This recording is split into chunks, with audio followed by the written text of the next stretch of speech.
afraid. The voice sounded far away, like it had to travel through water or glass before it reached me, and then there was that static, a radio, white noise crackling like electricity, singeing my nerves. "You're okay?" Warm fingers at my neck, and the voice getting sharper. My limbs were too heavy, like I'd fallen asleep with an arm and a leg hanging off the edge of my bed, and now everything tingled with pins and needles, sluggish and removed, as I tried to shift positions.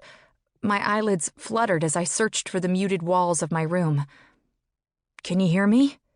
A voice that was not mine, not my mother's, not Jan's, but familiar nonetheless. A guy's voice, not my bedroom. I opened my eyes and nothing made sense. Not the feeling of blood rushing in the wrong direction, or the lack of gravity where it should have been, or my dark hair falling in a cascade across my face.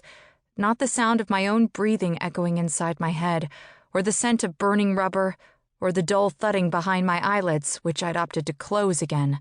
But, "Don't be afraid. You're okay." "Okay?" "Hey, I'm going to get you out of here. Everything's fine." "Everything's fine." I repeated it to myself, like my mother would do. But even as I let the words roll through my mind, like soft blankets tucked up to my chin, I felt the fear starting up, creeping slowly inside. "Where am I?" I asked. There was a pressure in my head, a stiffness through my neck and shoulders, a subtle throbbing in my joints as my limbs were coming back to life. Thank God. The voice was coming from behind me somewhere, vaguely familiar, but before I could latch onto it, something mechanical and high-pitched started whirring in the distance. The static sharper now, and clearer. "What's that?" I asked. "You're okay, don't panic." Which meant that A, I probably was not okay, and B, I probably had reason to panic. I attempted to twist around, but a strap cut across my lap and my chest, and metal pressed painfully up against my side, and when I attempted to push my hair out of my face, I could only see white billowing in front of my face like a sheet. I was trapped. Not okay. Reason to panic. Out. Get out.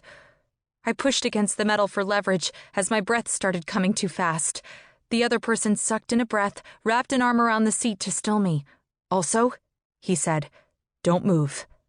His arm was shaking. I was shaking. There were other voices now, farther away, and the humming of the equipment grew louder. "Coming down," someone called. "Okay," the voice called back, and then to me. "Listen, you're okay. You've been in an accident, but we're going to get you out now. It'll be a little loud is all." I was in an accident? The bend of the road, and the reflectors in the double yellow line, headlights, and I cut the wheel, and the sound of metal. Oh God, how long had I been here? Had my mom tried to call? Was she panicking already, unable to reach me? I pushed my hair aside again, tucking it into my collar. I moved my arms around, feeling for my bag. Best I could tell, I was hanging, kind of diagonally and forward, and my purse had been on the seat beside me, so that would mean...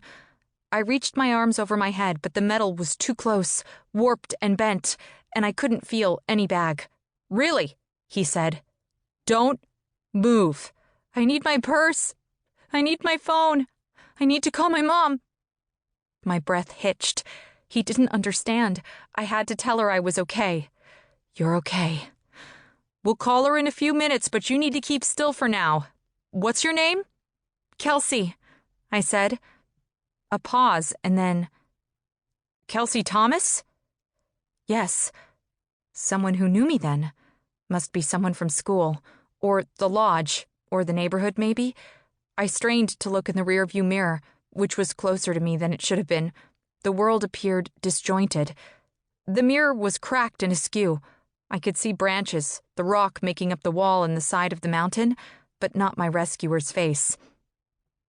"Ryan," he said, as if he understood I was grasping for something. "Baker," he added. "Ryan from my math class?" I asked, which was only one of the many things I could have said, but it was the first in my head and the first out of my mouth. A slow, steady breath. "Yeah, Ryan from your math class." I was surrounded by metal.